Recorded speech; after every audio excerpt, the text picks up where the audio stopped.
I'm joined by Mike Campbell, who's known as the man coach. Now, we met Mike through a friend and we actually found his story very fascinating. Mike, welcome. Thanks for having me. Tell us a little bit about yourself. What is a man coach?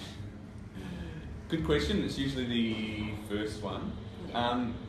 What I kind of found that I was falling into a very long time from years ago being a personal trainer was working more specifically with men and just continually digging into I suppose the problems and common problems that I was facing to the point now, to skip forward, that for me it's very much about providing space and permission for men to actually address what's important to them. So one of the big things I found was that we've become very conditioned, I suppose, to follow certain paths. A lot of the time it's not necessarily chosen by us, but it's what we feel we should do, and we haven't really addressed what's important to us. So for me it's about providing that space for men to kind of address who am I, what am I actually about, and then kind of step into that, own our own journey. And I use the hero's journey as a bit of a model through some of it. So it's kind of owning your own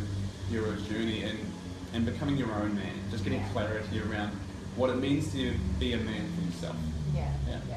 I've been reading a book by Brene Brown called Daring Greatly, and there's really interesting section that I'm at about men and women and the expectations that we have on ourselves as men. And so how hard is it for men to do that, to strip back the layers and actually discover what it is they really are? So first of all, love Brene Brown, and you know she's a big resource for me in my coaching personally, but then when I'm providing extra content for my clients as well, because it's so apt, the stuff that she talks about. And she talks about as well, she mostly worked with women, and then she uncovered that, there's a massive difference here with men. And so some of the stuff that she talks about, absolutely, it's very hard. There's been a lot of conditioning, and of course it differs depending on our upbringing and where we're from, all that kind of stuff, but certainly I think when you look at the majority of the Western world, there's a lot of heavy conditioning with men. And there's a lot of stuff around. There's a great documentary called The Mask You Live In, and if anyone wants to dive into this stuff more, I can recommend it. And it's talking about, when we're boys, we very quickly learn to wear this mask, and this mask is to kind of prove our manhood. It's the faux masculine mask, as I call it. We hear messages like, harden up, toughen up, don't be a girl, don't cry, don't be a pussy, don't be a fag. All these things that teach us, any emotional part of myself here, I kind of need to hide. That's not to be a man. So we start wearing this mask that is proving or presenting this kind of version of ourselves. That's the man version of me. Any other side of it I just need to hide because I won't be accepted, I'm not good enough, I'm not man enough, kind of thing. So that's what we're trying to break through, because that just strengthens, especially when we become teenagers. The need to fit in is heightened. We learn that success as a man is financial success, it's sexual success, and it's kind of physical success as well. And by that I mean your athletic ability, your physique. These are the things that we chase as teenagers, and they become very strong. So we're kind of trying to break through that, and it's hard. It's hard to, again, for guys to give themselves permission to step away from that a little bit and go, again, as I said before, okay, hold on, who am I beneath that mask that I've hidden away for quite a long time? What am I about? What do I stand for? And what's important to me, but also what will actually provide me fulfillment and happiness and contentment and that kind of thing. Because one of the things that I've found is so many men are stuck in this place of just not being too sure. There's a bit like, there's more to life, there's more to me, what is it? I don't know how to get it. There's messages always coming, and I think now it always seems like I'm a conspiracy theorist when you say in the media, but obviously the messages through the media are very heavy. We have that kind of dark, brooding, unemotional tough guy. Yes, yeah. And then we have, if you look at a lot of advertising, we have the like fat useless slog, Yeah. right, which is like beer commercials and betting commercials and stuff here in Australia. Yeah. And so we see those. Boys see those. Yeah. So we're really trying to break some big conditioning around what it means to be a man. I was actually thinking about you when I was walking down William Street because on a bus stop, the billboard, it had a photo of this man who was super buff, super hot, and he was covering his private bits with a sign, and it said something like, it was the iconic, and it said something like, unleash your inner man, or something like that. Yeah. And I thought, well, like, it's going to be really hard for men just to be themselves when there's this billboard of a buff man. It's like, well, do I need to look like that to be a man? Yeah, and it does mirror, I think, a lot of similar issues that women go through. Mm-hmm. And I think, you know, men and women can be in very similar places, but it comes about kind of through different mechanisms. You know, we're kind of taught to be tough, Yeah. sort everything out yourself, you know, be completely kind of self-reliant. You know, women are very much kind of often, especially from a young age, brought down to their looks. Yeah. It's all about their appearance and so on. And so it's not as though, you know, we're trying to bring one into more importance or prioritise one than the other. It's just addressing, you know, what needs to be addressed. Yeah. And I think for a lot of us men, if we can tap into the stuff that's important to us and try and quieten down perhaps some of those strong messages, we can show up more authentically. And the more authentic and more real we can be, I think, builds that kind of momentum of confidence and inner self-worth. And therefore that spills into the rest of our lives. You know, in our relationships, you know, we become better husbands, brothers, fathers, leaders, employees, whatever it may be. And so it's kind of starting from self and working outwards, And so how, you know, it seems really hard and there seems to be a lot of pressure on men. How do they take that first step? There's not a magic pill, is there? Not quite. Well, look, there kind of is. There's so many things, but one of the big things I find that I'm coming back to a lot with the guys that I work with is this massive kind of preoccupation around thinking about what other people think of us. And sometimes it's crippling, and we live in this place. And so a lot of guys have a tendency to be up in our heads, so really up in our heads, intellectualizing, analyzing, and, you know, over-analyzing every single thing that's going on. So I think that comes from, again, what we spoke about earlier, the mask, and losing an awareness of kind of our emotional side. So one of the aspects being trying to get out of our head a little bit and into our body, and that maybe sounds a little bit fluffy, but it's kind of more so about actually experiencing what's going on in me. What emotions am I actually feeling? So just starting to pay attention, because one of the big things I think we need, and what we're talking about, you know, when I say understanding what you're about and all that, is self-awareness. And in order to increase your self-awareness, you've got to pay attention. Right? So you've got to pay attention to you. How do I show up in the world?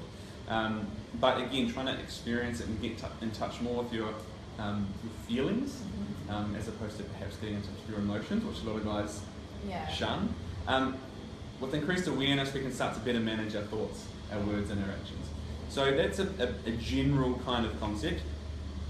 But what that means is taking personal ownership for our experience in the world, our thoughts, our words, and our actions, as opposed to a preoccupation up in our heads of what other people think of us. And so the magic pill would be, to some degree, when you think about it, when we are thinking about what we think other people are thinking, it's ridiculous. Yeah. Right? We are thinking about what we think other people are thinking. So one, they're probably not thinking it. And we've just wasted so much energy being, you know, preoccupied with that stuff. So they're probably not thinking it. And two, who cares? And so I think if we can start to kind of look at that from a different perspective, one, they're probably not thinking it, and who cares if they are? Like, who is that person to you? The I suppose important distinction is we're not talking about being completely apathetic and indifferent and not caring at all what other people think, but it's just about being a bit more precise and purposeful with where you give your energy. Yeah. And and you know how much weight you give to other people. Yeah. So what we're doing is taking personal responsibility for your life.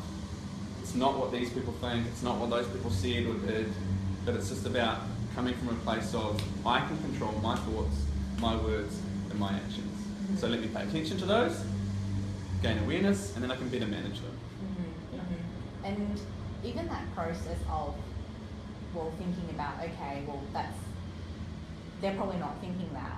You're actually then aware, well, actually, I'm the one that's thinking that, not them. Absolutely. And like what you said, that personal ownership is so powerful because often we just spend time thinking, and like just letting those thoughts run. But if we sat with them and we realise, well, actually, they're probably not thinking that, but that's me. Yeah. You start to realise that, well, no, like I can control this. Yep. And that's so powerful. Yeah, and that's the thing. What can I control? Yeah. In any moment, because it's easy to get overwhelmed and confused, lots of things going on, lots of demands for our time, energy, and all sorts of stuff. And in any one moment, what can I control? Mm-hmm. And I can control my thoughts, my words, and my actions. And so when we talk about my thoughts, a lot of the time it's, given that context, my interpretation of a reaction to events and words and so on around me. Mm-hmm. Always have control of that. And I can choose not to allow that to stress me or bother me, or, you know, there's people talking about someone over there and it's dragging me into it. So remove yourself from it, you know. So that's the control that we can have. Mm-hmm. Absolutely. And then a lot of the time it's also taking action. Again, if we're up in our heads, really up in our heads, running through scenarios and getting into perhaps detrimental thought patterns, have a conversation. Take action. Do I need to have a conversation with that person? And not allowing ourselves to kind of indulge in that spin of every possible scenario that might happen in that conversation. Because that's, you know, quite often what we'll do. Yeah. And you know, at the end of it, I suppose, after we might have a conversation and we've been through that lead up of like, oh, this worry and concern and where's it going to go and what can happen, it's never usually that bad. And so the simple act of just stepping into that little element of discomfort, that awkward situation, and taking action. Action is the cure for a lot of, you know, the stuff that kills us, I suppose. Yeah, definitely. And so how much of a role do women play, especially in a life of a man who's close to them?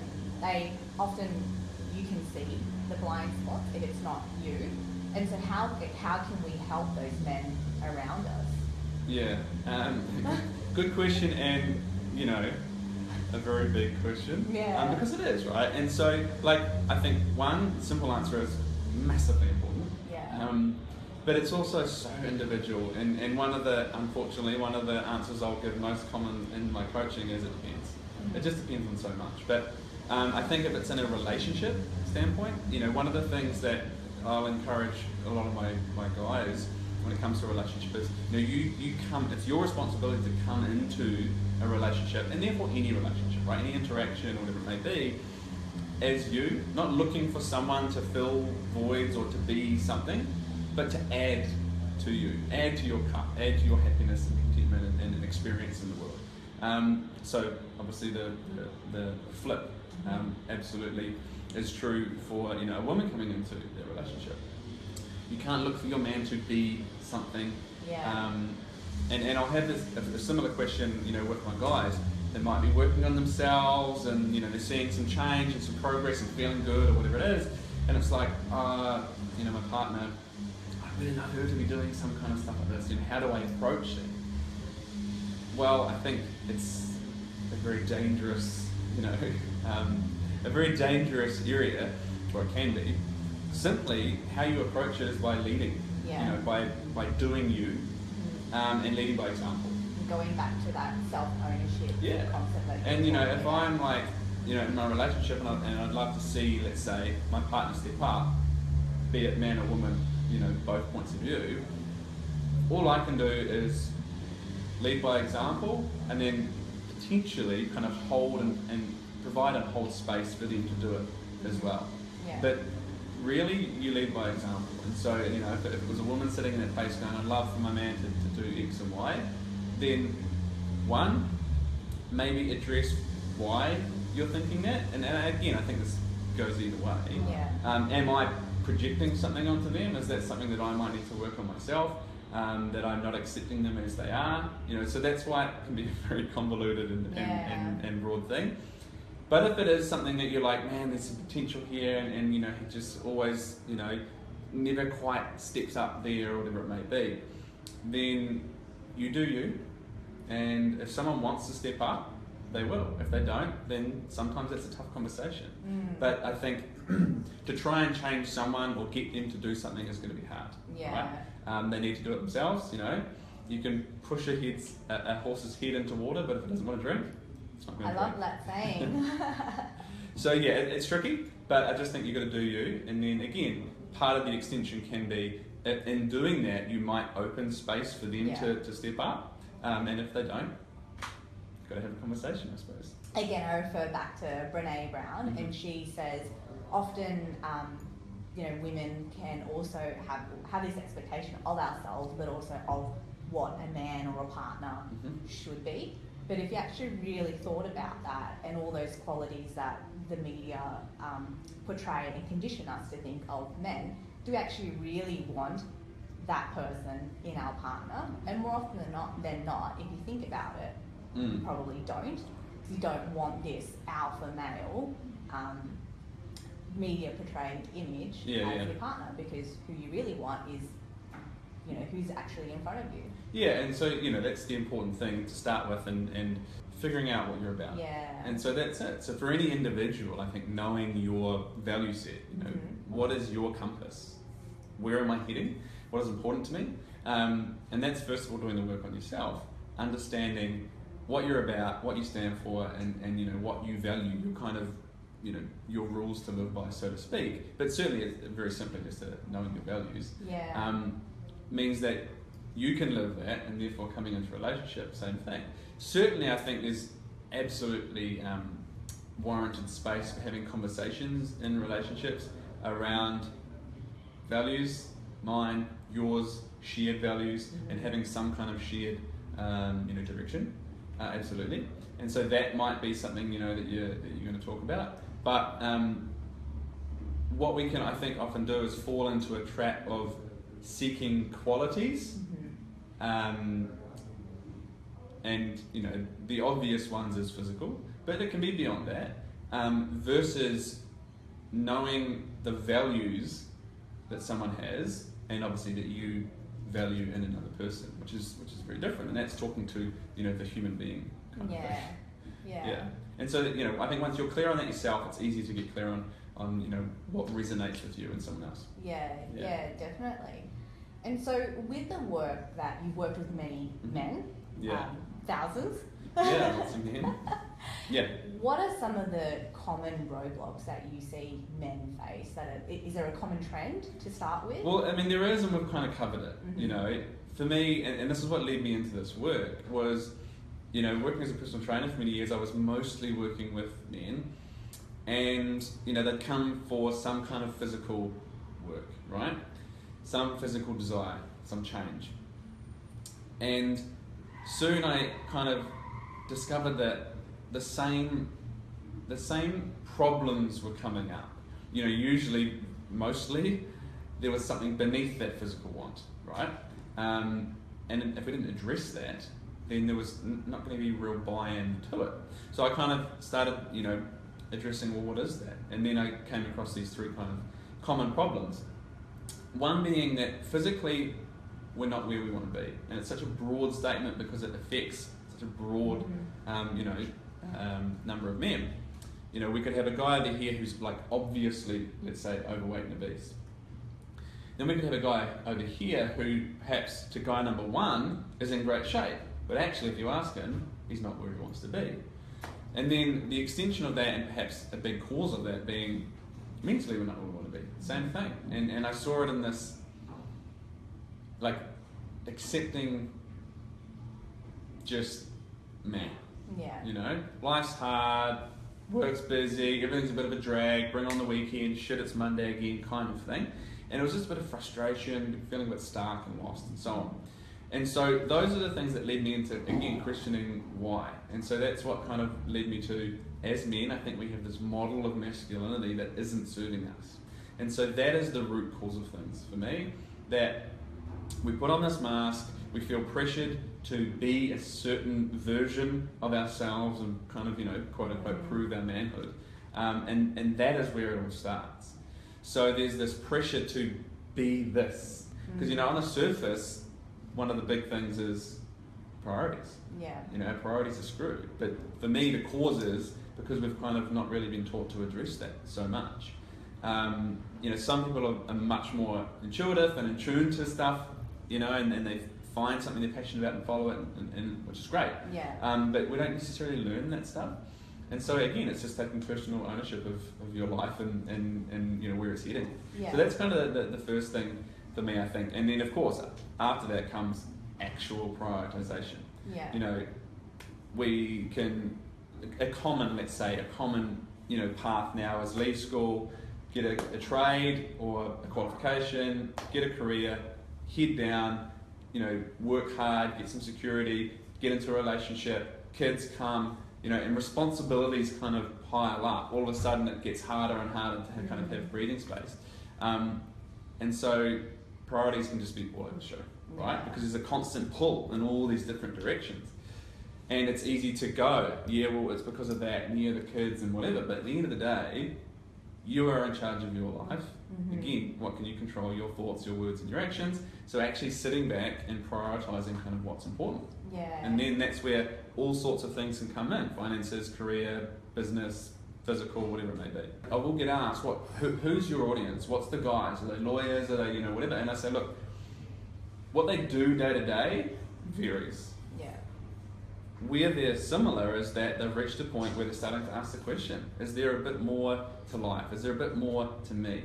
And they might be very stuck, really stuck in a hard place. They might be, charging, so to speak, but looking for more. Yeah. So there's that element of trying to, get a bit more out of life and not, I suppose, not being okay with the status quo or just floating along. Yeah. And so that's where they might come in and read my book, which is called Unleash Your Alpha. And for me, that's about claiming back that term alpha for its original definition, which is a leader, very simply. Also on my website, you can go to mikecampbell.com.au/man-test. So I have an appraisal on there where you can do a little test just to see where you're at. And I think the reason I have that is because it's something that anyone can log on and do. But it's a different kind of approach to what it means to be a man. It's asking questions that are around your emotional intelligence and all that kind of stuff, which throws a few guys off. So things like that, and then different little webinars and stuff that can, again, for me, it's about delivering content for guys so they can start getting into it. Because one of the big things that I found, I suppose my role, self-appointed, is giving guys permission to give themselves permission to actually work on this stuff. It's okay to ask for help. It's okay to work on yourself.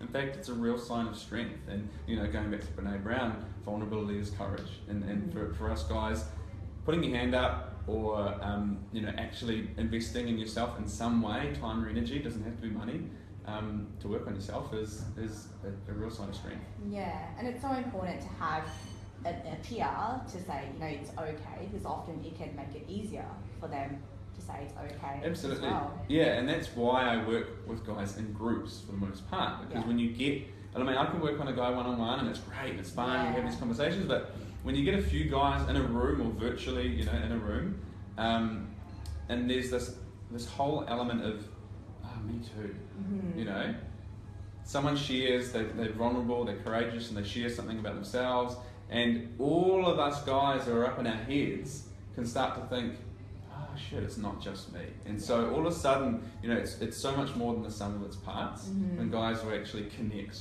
Because we have learned as men that connection with other men is, at arm's reach, it's at the pub, it's surface level. And it's so important for men to connect, beyond that. Yeah.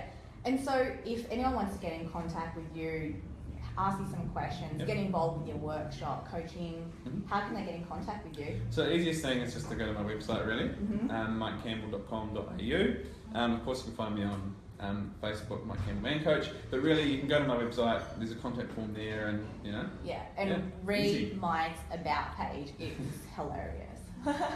Thank you. Thanks so much for sharing that with us. No worries. Thanks for having me, Really, Christine. really awesome. Yeah. And I should point out very quickly, because obviously with what you guys do, Yeah. I'm talking about, I suppose, find out what's important to you and all this kind of stuff. And so this is the stuff that I think when you work, at the core, it goes out, then you can focus on the specifics, relationships, wealth, career, and all that kind of stuff. So, starting at the core of things can show you where is relevant for you. Yeah, definitely. Thank you. All right. So we're also offering a free 1-hour financial kickstart session with a financial coach. Now this session is for anyone who's ready to get started on their journey towards financial freedom. So if this is you, hop on our website, wealthenhancers.community, and book in a session. If you guys have any feedback for me, any questions, comments, get in contact with me as well. It's Christine@wealthenhancers.community. Thanks again, Mike. All right. Thanks for having me. See you guys next